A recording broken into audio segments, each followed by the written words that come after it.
What's going on, everybody? Welcome to the Turnbuckle Topics podcast. I'm your host, Pat Deneen, and this is the Raw Review, going over the latest episode of Monday Night Raw, which took place in Chicago, Illinois at the Allstate Arena. Now, prior to the start of Raw this past Monday, there was all kinds of late-breaking news. Twitter was running wild. There was one name in particular that was at Monday Night Raw backstage, and we couldn't believe it. You know, we knew WWE was in Chicago, but it was this name from a particular individual who's, by the way, signed to the other major company in the United States, AEW. And by the way, he hasn't been around WWE since 2014, last seen in the 2014 Royal Rumble. That was CM Punk. Now we're saying to ourselves, how could CM Punk be at Monday Night Raw under contract with AEW? The last few weeks, they've been talking about a CM Punk return potentially June 17th, Saturday, June 17th at the United Center, where he returned 2 years ago in August of 2021 after being away from the game for 7 years. This show, AEW Collision, which is, I believe, 8 to 10 p.m. is when it's supposed to be on Saturday nights starting again in June, TNT. I'm fairly certain. So how could this individual, who they're primarily basing a show around, be tampering or at a WWE show in any regard? How could this be so? So anyway, we come to find out that night that Brian Alvarez confirmed that, in fact, CM Punk was backstage at Monday Night Raw and was eventually asked to leave by security, probably due to the fact Vince McMahon wanted him out of there, rightfully so. Even though Vince wasn't in attendance, he was working remotely, as he has been for the past couple of weeks, ever since that awful Raw After Mania he put on. The worst Monday Night Raw in its 30 years of existence. Terrible rating it got. Anyway, he was there to see Paul Levesque, a.k.a. Triple H, and apparently several other WWE talent. One name that was mentioned was The Miz as well, so maybe he was making amends with his past, and hopefully it's water under the bridge. Whether he shows up in WWE one day or not, maybe eventual WWE Hall of Fame induction for him one day or not, who knows? He's currently with All Elite Wrestling, but it was very interesting to find out that he was there. There was also a video that surfaced of CM Punk prior to the start of the show in the Allstate Arena parking lot with one Tamina Snuka. He was wearing a black hoodie and a red baseball cap.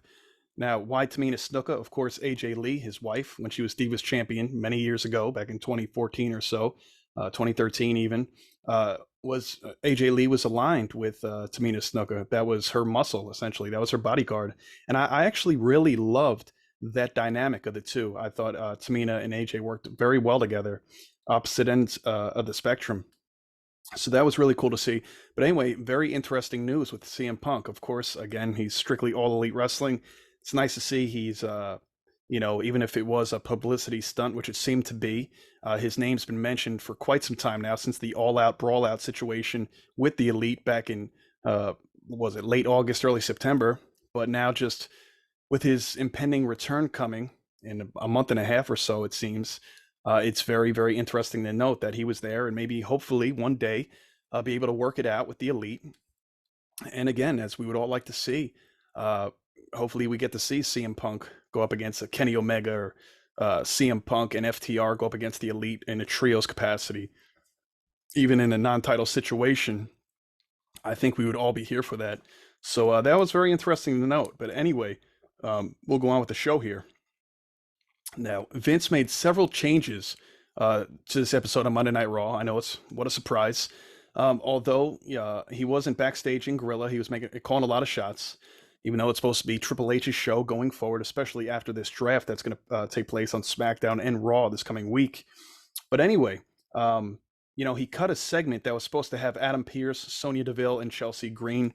Also a segment with Piper Niven and Candice LeRae. This is also the second time in 3 or 4 weeks time that he cut a segment with one Piper Niven and Candice LeRae. The Raw After Mania, they were also supposed to have some kind of a segment perhaps as well as that it came out. So I don't know what he's got against the women's division as a whole, or Candice LeRae or Piper even, but let's hope to God he doesn't give her the name Dewdrop back. She's just getting back to her roots of NXT UK and so on. So hopefully the best for them. But anyway, let's get to the start of this show.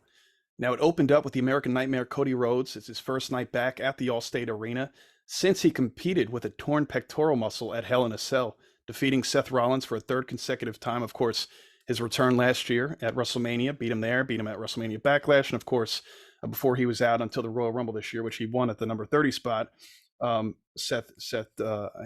Cody defeated Seth at Hell in a Cell.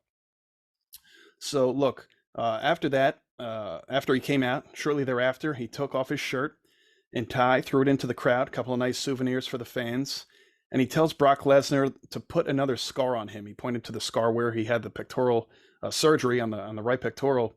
Of course, that being his opponent at Backlash coming up next weekend. And Cody says, "We have many milestones, Chicago, and we have many more to come." He thanked Chicago for willing him to victory back at Hell in a Cell. From one injured man to another, Finn Balor made his way out. He goes and says, "We all got scars, mate." Finn received 14 staples at WrestleMania from a ladder shot from Edge in the head. If you haven't seen it by now, of course, it was earlier this month. That was absolutely harsh. That was brutal. I mean, the ladder shot he took during that match was, again, terrible. And then, of course, seeing the graphic nature of those photos the very next day on his Instagram and social media account with all those staples in his head, it was brutal. Brutal. 14 staples consecutively, obviously, right there in that gash, and that was bad. But anyway, he goes on to say again, "We all got scars, mate." Finn received the 14 staples, and he said he fought through not only the staples, but a partial calf tear, I believe, that had been nagging him since early March, I want to say. Finn says this is a match that he can't win against Brock, not on his own. Finn attempts to get Cody to join the Judgment Day, which we all knew would not happen. Cody's not turning heel anytime soon, if ever again. So, of course, Cody says he respectfully would not be joining and he must decline. Finn then suggests Cody watch his own back because someday he's going to slap that bleach blonde out of his head. Cody then challenges Finn to a match on Raw. Now, if you remember, Cody defeated Finn during their first ever meeting earlier this year, back on the January 30th episode of Monday Night Raw. So that was very interesting. Obviously, we'll get to that match in just a little bit. Now, we have the Usos and Solo Sikoa. We have the Bloodline versus Santos Escobar, Cruz del Toro, and Joaquin Wilde, the LWO, in six-man tag team action. Now, during the match, a graphic popped up on the screen that read, "An announcement by Triple H that will rock the foundation of WWE," which we're going to get to obviously in a little bit, which we've all been discussing all week. Like it or not, a lot of people look at it as a consolation prize, especially since Roman holds the two main titles, and now we're getting a third, but we'll get to that in a little bit. But that popped up. I was wondering what it could be. I was honestly thinking it was going to be something in regards to the title picture. I didn't also think that we would be getting an additional title instead, but nonetheless, we'll get to that anyway. We got to see a 1D, the Usos finisher, of course, the 3D, basically, from the Dudley Boys, to Cruz del Toro, and Jey Uso gets the pin for the victory. Post-match, the Usos go ahead and they cut a promo. Now, Jey Uso says, the longest reigning tag team champs had one bad night at WrestleMania 39 earlier this month and let down the Bloodline and the Tribal Chief. Jimmy says that this Friday on SmackDown, we become 9-time tag team champions, and that they will dedicate this victory to their Tribal Chief, Roman Reigns. So that remains to be seen. And that's that. It cuts to the next segment shortly after that. Bianca Belair is backstage with Kathy Kelly, interrupted by Damage Control. Bianca has been champion at this point for 300 and actually over 390 days at this point, I believe. There's a match made official on Monday Night Raw for Bianca to defend her Raw Women's Championship at Backlash versus Io Sky. Now, that's so far there's 7 matches on that Backlash card next Saturday in Puerto Rico, and there are 3 championship matches. Of course, we have a SmackDown Women's Championship match between Rhea Ripley and Zelina Vega, which I'm very happy for Zelina. Then, of course, we have Bianca Belair defending her Raw Women's Championship against Io Sky. And then we have a triple threat match for the United States Championship. I believe that's Austin Theory, Bobby Lashley, and Bronson Reed. So that should be a good one as well. Anyway, again, Io Sky punched her ticket a couple of weeks ago during a number 1 contenders match. Forget how that went about, but anyway, I do remember that Io won that, so it made sense that we were going to get this match. Anyway, Damage Control challenges Bianca and 2 women of her choosing to face them later Monday night in a 6-women tag match, which we'll get to in a bit. But first, we're backstage. And I don't know how you guys feel, but I love the simple fact that Jey Uso and Sami Zayn always cross paths, especially since Sami's left the bloodline. But I love the simple fact that even if Jay doesn't visibly agree with Sami Zayn, he's willing to listen. He is definitely willing to lend an ear and give him the respect and time to talk. Again, even if he feels differently, or even more times than not, I personally feel like Jay does agree with what Sami's saying. He knows what Sami's saying is the truth about Roman and his selfish, narcissistic manner and ways. But he's got to put up that front like it's bloodline over everything, because hey, he's in there with his cousins and his very own brothers. So I get it. So anyway, Jey Uso runs into Sami backstage. Sami says, "You're not doing this for you, dedicating these tag titles and trying to win these Friday for you. You're trying to regain your tag titles that you lost in the main event of WrestleMania. You're doing this for the tribal chief." He said, "What do you think's going to happen if you don't win?" Now Sami says it won't be good and that you don't deserve that. Jay says, "Why do you care?" Sami says, "Well, I feel bad." Jay says, "Don't worry about us and don't feel bad. You made your choice, and like it or not, I made my choice too." So very, very important and very strong backstage segment between the two. Again, Sami just telling it how it is. Straight shooter to the core. Jay knows that, like it or not.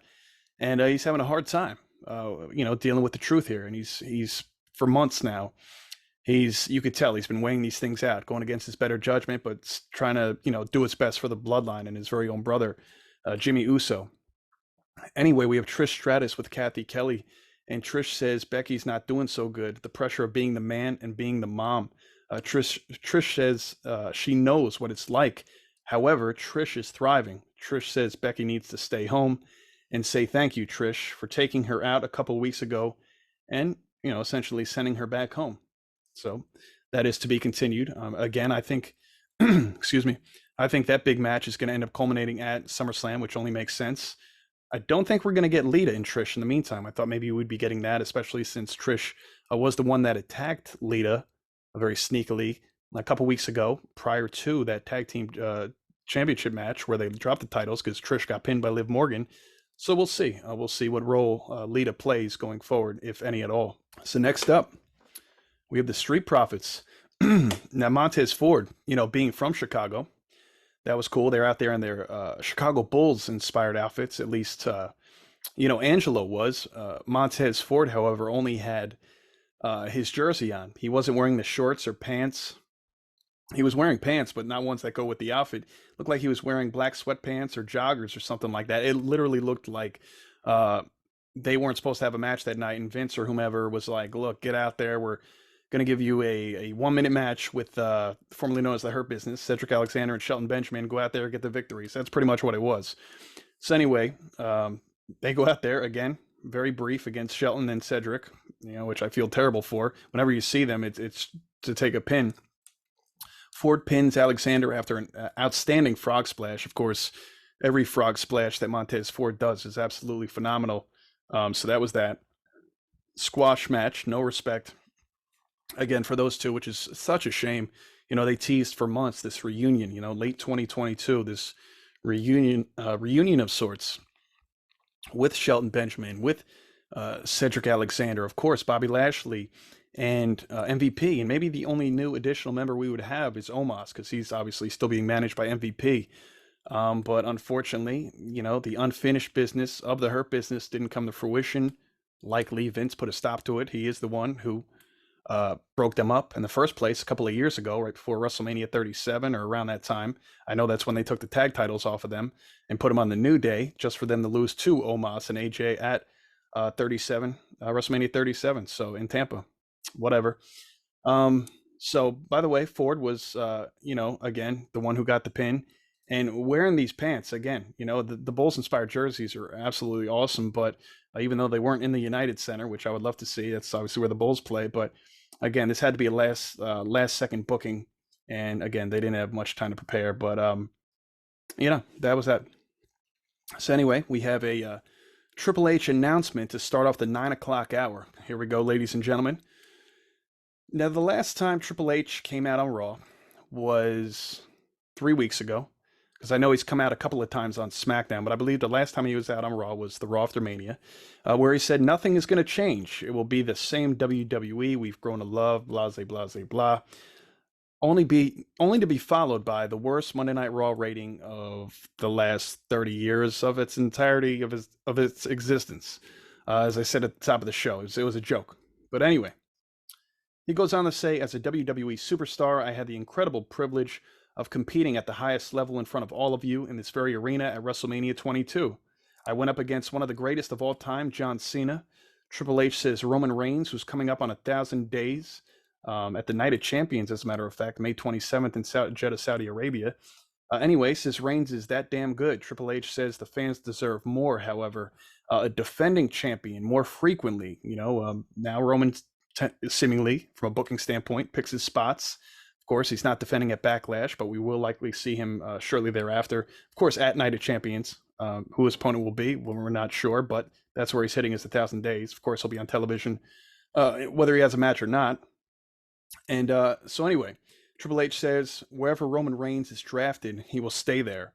However, the brand opposite the Roman, whether that's Raw or SmackDown, will determine a new champion. And speaking of Night of Champions, on Saturday, May 27th, WWE will crown a new World Heavyweight Champion. Now, this will be a champion you can be proud of, respect, and admire, and will defend this anywhere, any place, anytime, all over the world. So this is big news. This is really big news. Obviously, a lot of people, a lot of back and forth online this past week, had a lot to say about it. This champion will not have to demand your acknowledgement. This champion will earn your acknowledgement and will earn the title of World Heavyweight Champion. So, of course, we have a new WWE World Heavyweight Championship. It's a black belt, gold plates. The belt isn't terrible. What I don't like about it is it's trying to emulate the old big gold belt from WCW, which we saw in WWE for quite some time in the early 2000s. And the thing is, though, of course, it's a branding thing. I get that. As you see a giant WWE, as you see on Roman's title right behind me here, they have the giant logo. It's not as big as the logo on Roman's shoulder for the Universal and WWE Championship, but it has the I'm sure you guys have seen it by now, the giant black logo on the center of the big gold belt, essentially. So I think it looks tacky. I really do. I think without that logo there, or even if they did the WWE logo unto itself in just pure gold, so it kind of blended in with the title itself, I think it would have been a lot better, really, and not have the emphasis of the black coloring on the center. Again, I think it looks very kiddish. I think it looks like a toy championship. It really does. And again, the whole belt collectively, I don't like the fact that it's basically a remake, a modernized version of the big gold belt, but it's not terrible. But I think the logo in the center really doesn't do it any justice. Doesn't really give it a chance. But we'll see. Maybe give it some time. I'm sure we'll come around to it. Maybe. So anyway, that was the big announcement. So of course everybody got to thinking, well, hey, who could this be? And a lot of names come to mind. It really does. There's a lot of four-letter words that come to mind when I think of this championship. Regardless, who's drafted where, obviously it has to be opposite of Roman, but I think of at least four-letter names. I think of Seth. I think of Finn. I think of Drew. And just for fun, which I highly doubt this fourth one will happen, is Cody. I still think Cody beats Roman Reigns hopefully as early as SummerSlam. I know a lot of rumors have come out in the last couple of days that they're going to work this story up until WrestleMania 40 next April in Philadelphia, Milestone Mania, potentially winning the Rumble again, maybe from a number one spot. I really don't want to see that. I really don't want to see that. And it's not that, I'm not opposed to seeing Roman hold the title till Mania. I have no problem with that. Obviously, I have him postered on my wall right behind here in the studio. And from Cody's standpoint, I like Cody, and I have no problem seeing him work his way back up from a little bit of a struggle, but not for that long, not for the entirety of a whole year. Again, I don't think we need to necessarily expedite it, but at the same time, I do think that 4 months removed from Mania, from April going to the beginning of August 5th, Ford Field, SummerSlam, Detroit, Michigan. I think that's the perfect time to have Cody Rhodes go out there and get the victory. I really do. So again, I do think he should dethrone Roman, win that WWE Championship that's eluded his family. That is the belt he's after. Forget the Universal. It's about the WWE Championship. It's not about this World Heavyweight Championship, this big gold, modernized big gold that's going to be on the opposite brand of Roman. It's not for Cody, of course. I'm sure maybe he'll be in the tournament for it, but I think he gets upset at some point, whether it's the finals or early on, whatever. Something happens, maybe somebody cheats, his opposition cheats somehow, and he loses. So again, it's got to be Roman and Cody. I really do. So I could see Seth, Finn, and Drew being in contention more so than I see a Cody. And don't you dare think of these other two four-letter names. Omos better not be the inaugural champion of this new WWE World Heavyweight Championship, or Veer. Another good old Jim four-letter word. I believe he's still on NXT anyway, Indus with Sangha. So I don't think that is likely even at all possible. But anyway, those were some names that come to mind when I think of who could be the first champion. But I personally, if I had to pick one person who should win that championship, I think it should be Seth Rollins. Again, regardless if people think this is a runner-up title, a loser's bracket for all those that could not defeat Roman. I mean, those four names I mentioned all lost to Roman at some point in time, right? Seth Rollins, Finn Balor as the Demon King, right, at Extreme Rules last year, Cody most recently, and then again, Drew McIntyre, Clash at the Castle most recently, back in last September. Amazing match. That's when I thought Roman should have lost, really. I was really big on Drew winning, but nonetheless, that didn't happen in Cardiff, Wales. So again, I think Cody gets the job done with Roman sooner than later. Hopefully it's SummerSlam, not Mania. Anyway, so let's go to Damian Priest here. Damian Priest says he doesn't go to Coachella and interfere with Bad Bunny's business, so he better keep away from Judgment Day and Monday Night Raw. They'll settle their score at Backlash on Saturday, May 6th. What we come to find out will be a San Juan street fight. So that should be a lot of fun. Again, the official host of Backlash was Bad Bunny, but I don't see how he can be hosting and getting ready for a match. I believe he said, look, I'm giving up my duties as host so I could go be involved in this San Juan street fight. That should be a lot of fun. So anyway, next up, we have the Damage Control versus the EST, Bianca Belair. And who are these two, who are her two partners going to be for this match? That's the $1 million question. Well, of course, none other than the WWE Women's Tag Team Champions, Raquel Rodriguez and Liv Morgan. Now, Raquel, obviously a two-time WWE Women's Tag Team Champion. Last year, she had, shortly after coming to the main roster, she won with Aaliyah, which she's on the side of a milk carton. Haven't seen her in a while. Anyway, this was a decent match. It really was. But we got a KOD to Bayley, and Bianca gets the pin for her team, and champions get the victory here. The champions, so Raquel, Liv, and of course Bianca Belair. Now, Jey Uso says to his brother backstage, Jimmy Uso, what if we don't win? Sammy, went ahead and planted those seeds of doubt earlier in the show.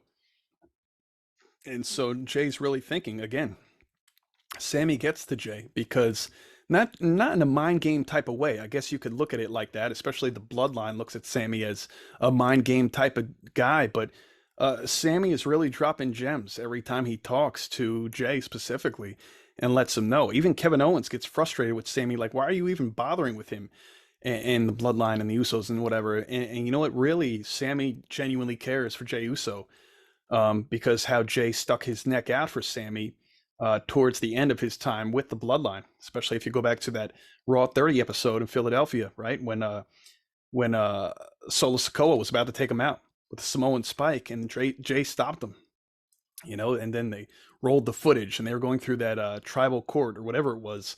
And how many times Sammy saved Roman's butt and the bloodline's butt time after time when they were in hot water. So there is definitely you could call it a love-hate relationship, I guess, between Jey and Sammy, but I think it's definitely more on the side of love in the sense of they really do have a sense of brotherhood. Anyway, I get carried away talking about them. Just love the Jey and Sammy dynamic. Nonetheless, again, Jey says, what if we don't win? Jimmy tells him that he cannot be talking to Sammy. Jimmy tries getting Jey hyped up for Friday's match, being positive. However, it doesn't seem to be working. Jimmy is visibly frustrated, ends up leaving the locker room area after the segment concluded, and that was that. So it's like, wow, like, are Jimmy and Jay even on the same page for Friday's big time matchup, rematch from WrestleMania Night 1, main event? So for these undisputed tag titles. So anyway, we hop over to the United States champion, Austin Theory. Theory says the new title should be around my waist. Said if there's anyone who has earned it, it is me. But instead, I'm in a triple threat match where I don't have to be pinned or submitted to lose my title. Then I suck chance breakout. Theory says I pinned John Cena at WrestleMania. Shortly thereafter, Bobby Lashley's music hits, tells Theory he's holding his title right there. Lashley said he requested the triple threat match at Backlash. That's why it so randomly happened. Not as random as Seth Rollins and Omos. That's the most random booking of probably the last several years. Anyway, zero storyline going into it. Nonetheless, Lashley requested this match. Theory said, if you're so good at requesting matches, then where was your match at WrestleMania? And I said, damn, that was a good one. Of course, we all know he was supposed to go up against Bray Wyatt. Bray Wyatt disappeared from television essentially since the Royal Rumble. We don't know where he is either. He's on the other side of that milk carton with Aaliyah, and hopefully we see Bray soon. I don't know what's going on with that. But anyway, a brawl ensues between Theory and Lashley after those jabs were thrown. But of course, Lashley before that did say, I should knock your teeth down your throat for saying that, rightfully so. Brawl ensues. Bronson Reed, the third member of this triple threat match, shows up. Now it's essentially a 2-on-1. We got Reed and Theory going up against Lashley, the two heels against the babyface. On the outside, Theory hits Lashley with an A-Town down. Reed hits Theory with his infamous tsunami splash. To be honest with you, I could see Theory retaining. I really could. But if there is to be a change of hands, a change of the title in this match, I would love to see Bronson Reed win. I really would. Don't think it's necessarily going to happen just as of yet. But again, if Theory doesn't retain, much rather than Lashley getting the U.S. Championship yet again, I'd like it to go to Bronson Reed. So for the second consecutive week, Bronson Reed was referred to as a natural disaster. Now, if you know me, you know I love where we're going with this. The natural disasters, it's what I came up on. Late 80s, early 90s, first time ever being a professional wrestling fan. Obviously, was I 3, 4, 5 years old. The natural disasters, Earthquake and Typhoon, they were great former tag team champions, of course. And some of the best tag teams of all time started off as rivals. If you think of Earthquake, initially in a feud with Tugboat at the time. Of course, Tugboat was the babyface, Fred Ottman, eventually turning heel, becoming Typhoon, aligning himself with Earthquake. They were a great tag team. So I love the reference, natural disaster with Bronson Reed, obviously, similar shape and stature as those two. Honestly, probably just as strong, if not stronger than those two. I mean, Bronson Reed is solid. Take nothing away from Tugboat or Typhoon rather, and Earthquake, but man, Bronson Reed is solid, and when he does that tsunami splash off the top rope, it's dangerous. I would hate to have my eyes open, laying in the middle of that mat and seeing him on the way down. Scary thought, really. But anyway, again, I thought that was awesome that they, I believe it's Corey Graves who is making that reference week in, week out. I'm pretty sure it's not Kevin Patrick. But anyway, love it. It's very simple, but it's all in the details, and I'm here for it. So anyway, Alpha Academy gets interrupted by Maxine Dupree, says, where is Otis? And wherever he goes, she will go for the draft. Mustafa Ali tells Chad Gable that he could reach his full potential and become the new world heavyweight champion. Gable hits Ali with a shoosh. Ali says he is positive Ali, sure that he made a big mistake. Anyway, we get Chad Gable versus Mustafa Ali in his hometown of Chicago. Good for him. And I gotta be honest with you guys. I was absolutely stunned with the outcome of this matchup. The last time I remember Ali fighting in his hometown of Chicago was a pay-per-view, I want to say last year, against Austin Theory, when Theory, during his first reign as the United States champion, was going up against Ali. Of course, Theory retained, defeating Ali. Anyway, Ali squashed Chad Gable and man, got the win. So good for him. I don't like to see that for Chad Gable, of course. Gable has been racking up a significant amount of singles victories in the past month or two, so good for Gable. But this one came as a surprise. Nonetheless, doesn't mean much in the long term, big scheme of things. So anyway, And going backstage, Jimmy Uso now confronts Sami Zayn, saying, I see the mind games you're playing with Jay. Jimmy tells Sami that KO will turn on him once they lose their tag titles this Friday. And don't worry about my brother, Us. Worry about yours. Strong words said by Jimmy. And hey, we'll see what happens when that tag team match comes about. I think KO and Sami should retain, but that's nor here nor there at this moment. Now, Finn Balor versus Cody Rhodes to start off the 10 o'clock hour. I'm just going to speed right to the end here. All right, it was a good match. I wouldn't necessarily say it was better than their first meeting and matchup. A lot going into it in January, where Rhodes won that one, and he won this as well. Crossroads to Finn, goes up 2-0, lifetime on Finn Balor. Now, Seth freaking Rollins is in the building. The Visionary goes on to say, this is an opportunity for us to fight with this new World Heavyweight Championship being put in place. This is an opportunity for us to push the industry forward. This is an opportunity for us to have a World Heavyweight Championship that's about more than politics and part-timers. He says, if we are going to crown a new champion at Night of Champions, I'll give you one guess who I put my money on. Then he gets interrupted by the music of Omos. Now, again, I joked about this earlier in the show. This random match 2 weeks ago. We saw the graphic while most of us were watching SmackDown and said, what the hell? Even Seth Rollins put up a funny tweet with Jim Carrey, right? As Ace Ventura with the alrighty then.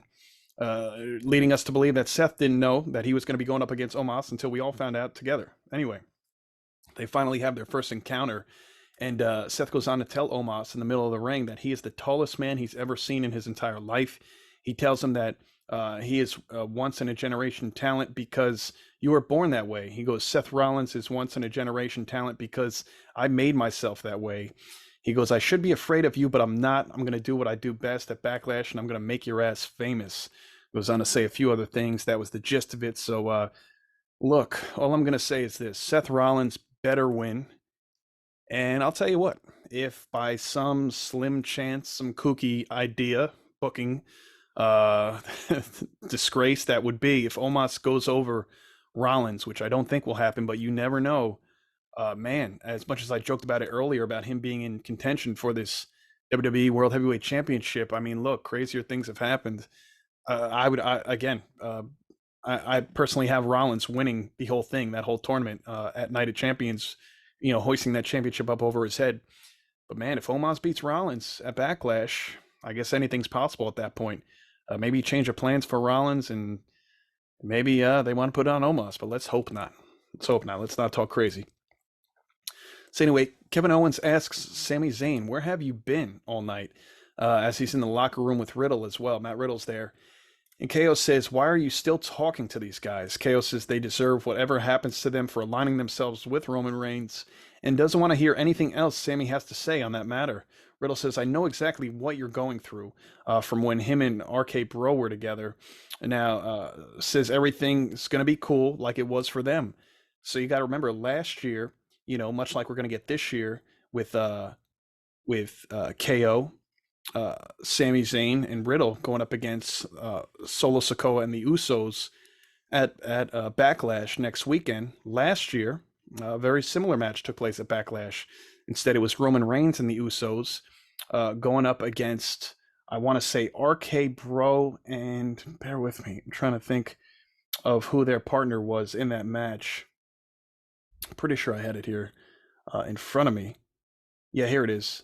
So last year, it was RK Bro and Drew McIntyre going up against Roman Reigns and the Usos. And again, this year we have tag team champions in the duo of Sami Zayn and KO and Matt Riddle going up against the Usos and Solo Sikoa. So very similar matchup. Should be fun. I'm looking forward to it, really am. So next up, we had Rey Mysterio going one-on-one with Damian Priest. Priest, however, got disqualified for throwing a steel chair to the head of Rey Mysterio. Looked brutal. While he stood on the top turnbuckle, Bad Bunny comes out with a kendo stick looking to take out his former tag team partner from WrestleMania 37. If you remember, they defeated the team of, The Miz and John Morrison. So anyway, hits him with a kendo stick across the stomach, the back, and the stomach again to Damian Priest with that kendo stick, then to the back of his legs, again to his back. Priest went running through the crowd. Bad Bunny said he's Again, not hosting Backlash anymore, and I'm going to Puerto Rico to beat his ass.